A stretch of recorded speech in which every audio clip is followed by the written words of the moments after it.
Everyone, it's me Zeenat and welcome back to study with Zeenat. आज हम सब कवर करने वाले हैं on the grasshopper and cricket. ये जो हमारी लास्ट पोएम है क्लास 8 की बुक हनी ड्यू से हम इस लास्ट पोएम को पढ़ने वाले हैं। इस पोएम को लिखा है जॉन कीट्स ने।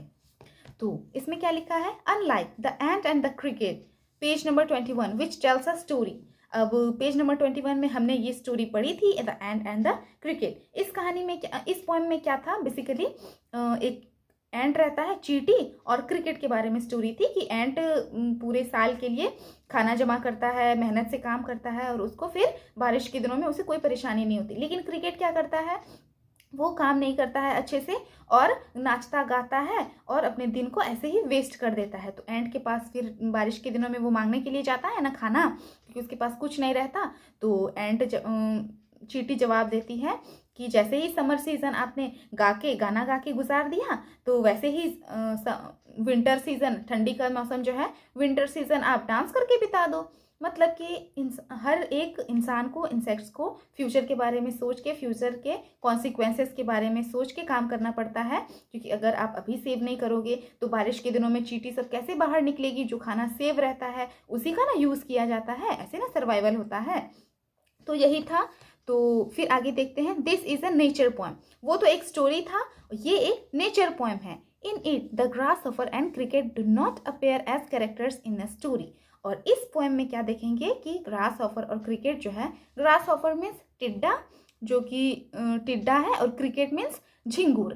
ठीक है, तो ये जो है एक कैरेक्टर्स की तरह इस पोएम में काम नहीं करेंगे। रेदर उसकी बजाय they act as symbols, each suggesting something else. Reading the poem and notice how the poetry of earth keeps on through summer and winters in a never-ending song. Who sings the song?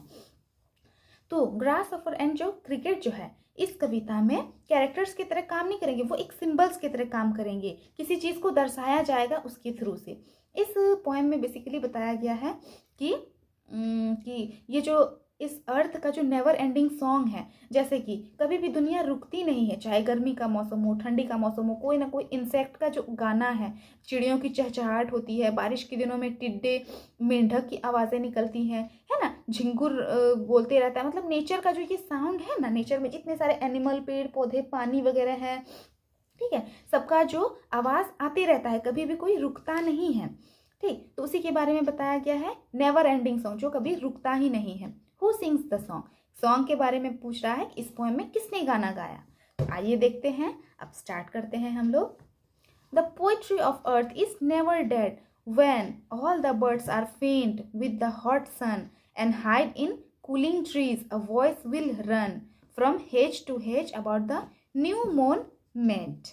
Poem कह रहा है कि इस अर्थ, इस पृथ्वी का जो poetry है वो कभी भी मरती नहीं है, वो चलते रहती है। When all the birds are faint with the hot sun. अब गर्मी जो रहती है, पूरा हॉट, जब पूरा गर्मी पड़ती है तब जो है सारी चिड़िया जो है वो बेहोश हो जाती है।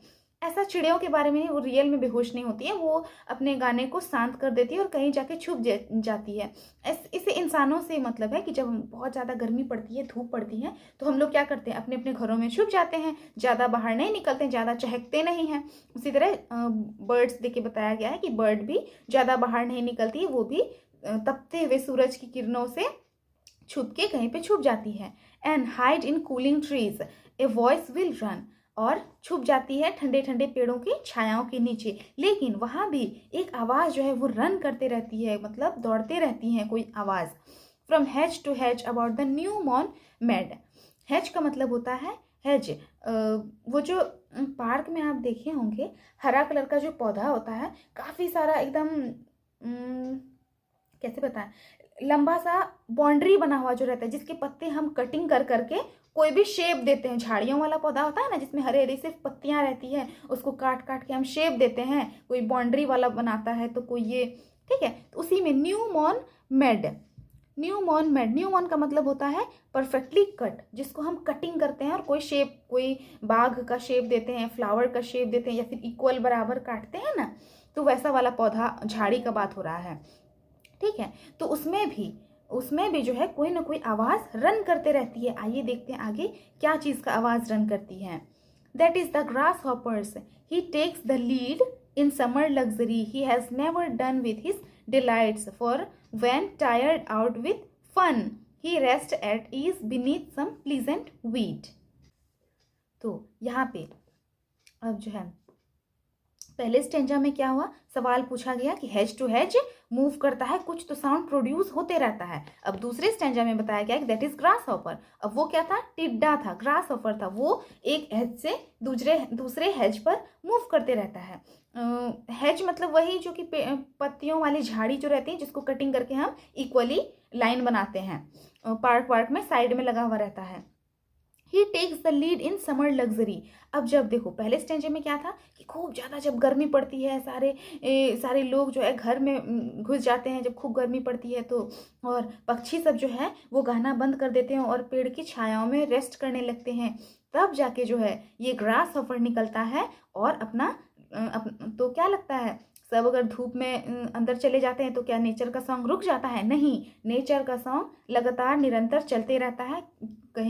कभी किसी का सीजन आता है तो कभी किसी का सीजन आता है, ठीक है। तो खूब गर्मी के दिनों में क्या होता है, ग्रास हॉपर निकलता है। इट टेक्स द लीड, वो मेन कैरेक्टर रहता है वहाँ पे समर लग्जरी का। He has never done with his delight, वो अपनी खुशी इतना जाहिर करता है, इतना वो खुश कभी नहीं होता जितना वो गर्मियों के मौसम में होता है।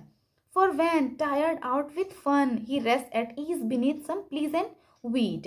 और जब वो एकदम उछल कूद करके हेज टू हेज कूद के पूरा थक जाता है तो वो कहाँ रेस्ट करता है, वो प्लीजेंट वीड के पेड़ों के नीचे बड़ी ही खुशहाली के साथ वो आराम करता है। वीड का मतलब होता है कि वही जो अनवांटेड होता है, जिसको हम ना चाहते हुए भी, गेहूं के साथ भी घुन भी पिसता है ना, तो वो हो जाएगा। या फिर हम कोई पार्टी ऑर्गेनाइज करते हैं तो वहाँ पे बिन बुलाए जो मेहमान लोग आ जाते हैं तो वो हो गया, जो जिसको हम नहीं चाह रहे हैं वो फिर भी आ रहा है, बिना वजह से आ रहा है। जैसे पेड़ पौधे हम जब लगाते हैं खेतों में या फिर गार्डन में तो बिना अनवांटेड पौधे भी उग जाते हैं, जिसको हम नहीं चाहते उगाना फिर भी वो उग जाता है ना, तो उसी को वीड बोलते हैं, अनवांटेड चीज़ें।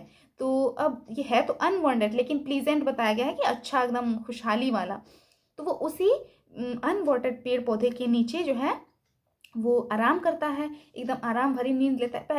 पहले स्टेंजा में क्या था कि धूप आती है तो हम लोग छुप जाते हैं, तो ऐसा क्या लगता है आपको कि कोई नहीं गाता, सब शांति हो जाता है, सब लोग आराम करने लगते हैं, नेचर का सॉन्ग बंद हो जाता है, चिड़िया चहचहाने बंद हो जाते हैं। नहीं, ऐसा नहीं था वहाँ पे। तब जाके दूसरा इंसेक्ट जो है निकलता है, जो कि ग्रास हॉपर है। वो अपना खूब मस्ती करता है, इस हेज से उस हेज में कूदता है और अपना साउंड निकालता है। वैसे तो ग्रास हॉपर का साउंड बहुत ही अजीब सा होता है, फिर भी यहाँ पे दिखाया गया है।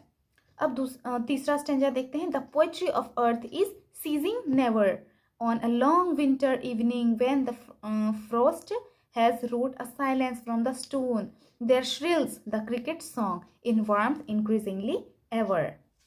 यहाँ का भी फर्स्ट लाइन वही है, the poetry of earth is ceasing never, कि अर्थ का जो, इस पृथ्वी का जो पोएट्री है वो कभी भी बंद नहीं होती है।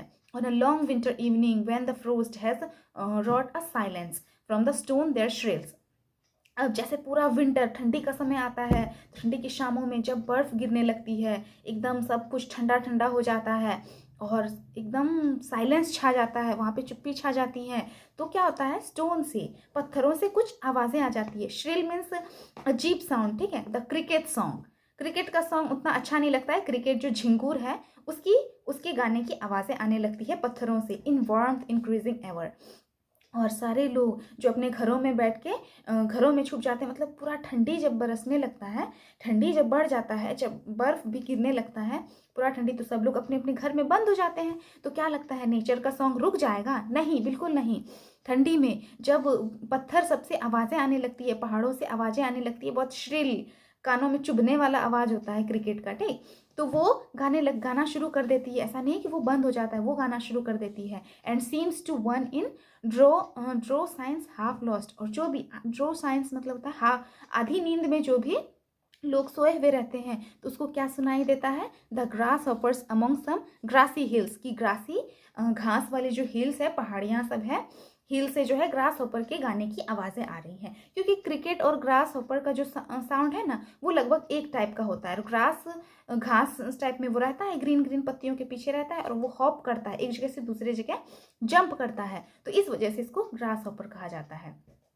तो इस स्टैंजा में भी यही बात लिखा गया है कि पृथ्वी का जो सॉन्ग है वो कभी भी अर्थ का सॉन्ग बंद नहीं होता है, यहाँ तक कि ठंडी में जब सब कोई अपने अपने घरों में चले जाते हैं, बंद हो जाते हैं, फ्रॉस्ट जब ठंडी बरसने लगता है, गिरने लगता है, ठंडी का वो स्नो होता है ना, वो गिरने लगता है, पूरा ठंडी पड़ता है, तो सारी दुनिया शांत हो जाती है, सब लोग अपने अपने घर में चले जाते हैं और तभी जो है पत्थरों से आवाज़ें आती है, श्रिल वाली आवाज़ें आती है क्रिकेट की, और वो मानो कि ऐसा इन्वायरमेंट गर्म कर देता है, वो अपनी आवाज़ें निकाल के वो और ज़ोर ज़ोर से चिल्लाता है, गाता है और इन्वायरमेंट को गर्म करने की का ट्राई करता है। And seems to one in drowsiness half lost, और जो भी आधी नींद में उठते हैं उसको यही लगता है कि पत्थरों के पीछे से ग्रास हॉपर की आवाज़ें आ रही हैं। तो ये हमारी पोएम कंप्लीट हो जाती है, जो कि जॉन कीट्स के द्वारा लिखी गई है। इसका मेन थीम ये है कि नेचर कभी भी सॉन्ग अपना गाना बंद नहीं करता है। जैसे कि कोई भी हार्ड सिचुएशन हो, चाहे वो खूब गर्मी का सीजन हो या चाहे वो खूब ठंडी का मौसम हो, तो कभी भी नेचर अपने गाने को बंद नहीं करता है, वो अपने डिफ़िकल्ट सिचुएशन में भी अपने काम को करते रहता है। उसी तरह हमें भी अपनी ज़िंदगी में जो है कोई भी डिफ़िकल्ट परेशानियों वाला मोमेंट आए तो हमें कभी भी हार नहीं मानना है, कभी भी डिसअपॉइंटमेंट वाली फीलिंग नहीं लानी है, हमें आगे बढ़ते रहना है और अपने मुश्किलों का सामना करते रहना है और दृढ़ खड़े होकर हमें अपने कामों को करते जाना है। हमें वैसे सिचुएशन में खुशी होके, हैप्पी होके उस सिचुएशन से डील करना है, रैदर देन कि हम उसे निराशा हो जाए और गिव अप कर दें। हमें गिव अप कभी नहीं करना है, अपने काम को, अपने कर्तव्य को हमेशा निभाते जाना है और कभी भी हार नहीं माननी है, अपने कामों को करते चले जाना है।